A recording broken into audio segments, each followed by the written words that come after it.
The Keeper of the Unsaid by J. Bonilla. 3 weeks ago, Daniel Pierce found a phone number buried in an online forum.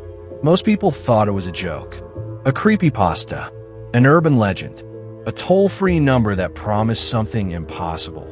Peace. The post was simple. Call this number, confess a secret you've never told another living soul, and your burden will be lifted. Daniel laughed when he saw it.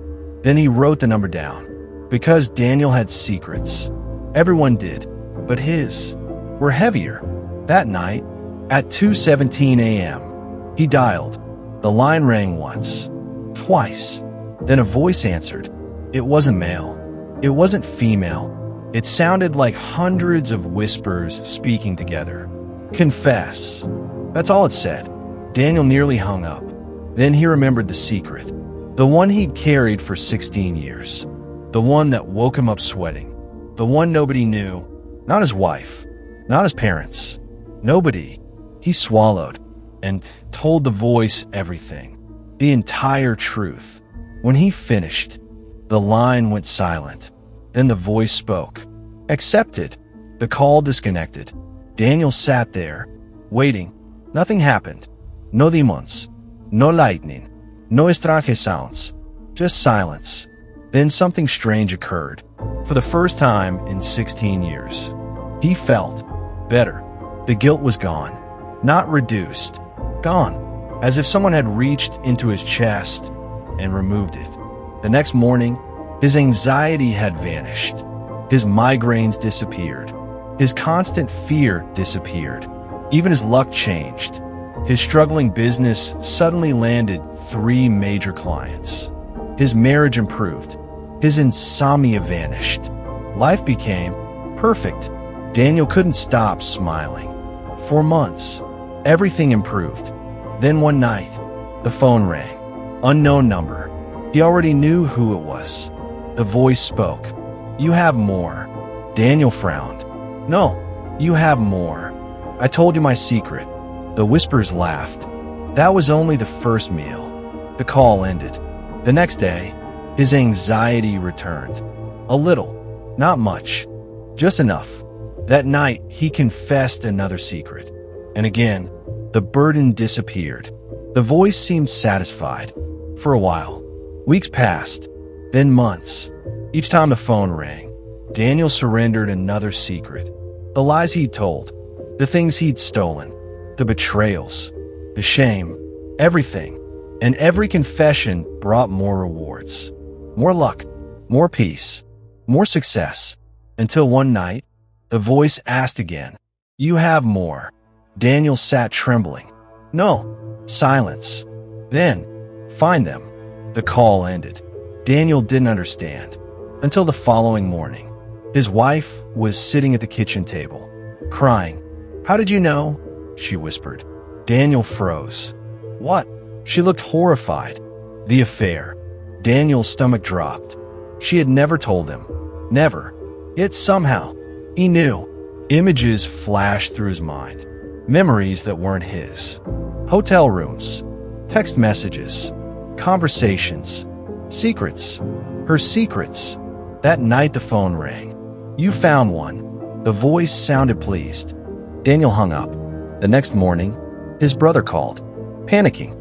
Someone knew about the gambling debts, the hidden loans, the lies. Again, Daniel somehow knew. Every detail.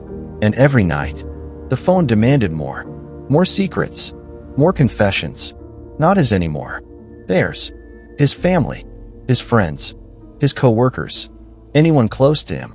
The keeper wanted them all. Soon Daniel became obsessed. Listening through doors. Reading phones. Searching emails. Following people. Anything to feed the voice. Anything to keep the peace. Because whenever he failed, bad things happened. His luck disappeared. Accidents followed. Pain returned. Nightmares returned. The voice always punished hunger. One night, Daniel refused. I'm done. Silence. Then the voice spoke. For the first time, it sounded angry. Then I shall feed myself. The line disconnected. The next morning, his mother was dead. Heart attack. At least, that's what doctors claimed. But Daniel knew better. Because before she died, she'd spent the entire night screaming, repeating one sentence, over and over. They know. Daniel attended the funeral and noticed something terrifying. Everyone looked frightened, watching him, avoiding him, whispering, because somehow their secrets were leaking.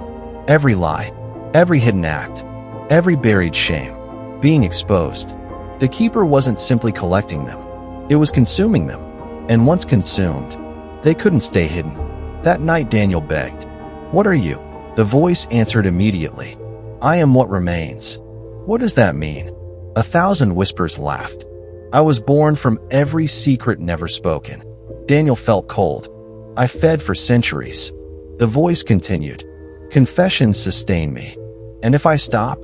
The whispers became louder, closer, almost inside his skull. "Then I feed directly." The line died. That was the night Daniel finally understood. The keeper wasn't granting peace.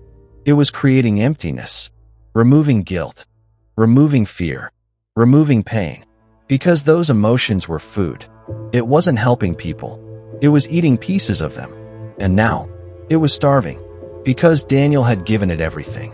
His secrets. His family's secrets. Everyone's secrets. There was nothing left. Except one. One final secret. A secret he'd forgotten. Or perhaps, buried. Deep. Deep enough to survive. That night the phone rang. The voice sounded weak. Hungry. One remains. Daniel's hands shook. He knew which secret.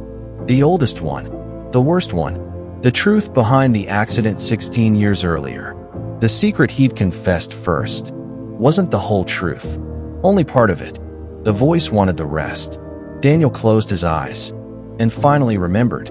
There had been another person in the car. A little girl. Alive after the crash. Crying. Begging for help. And Daniel had walked away. Left her there. To die. The memory shattered him. The phone hissed. "Confess." Daniel stared into the darkness. Then smiled. For the first time in months. "No." The voice screamed. Not in anger. In terror.